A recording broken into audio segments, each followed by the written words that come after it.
Hello everyone, in this video I'm going to show you how to use coupons on ACBuy app. So all you need to do is open your ACBuy account and then go to wallet here and then press on coupon, then put the coupon code and press on confirm and you will redeem it. Now you can see the available coupons, the used coupons that you already used or the one that you have and they expired.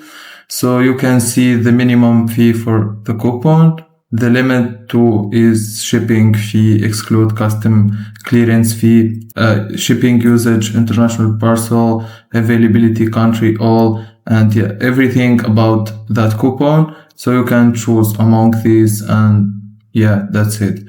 If you find this video helpful, don't forget to like and subscribe, and thank you for watching.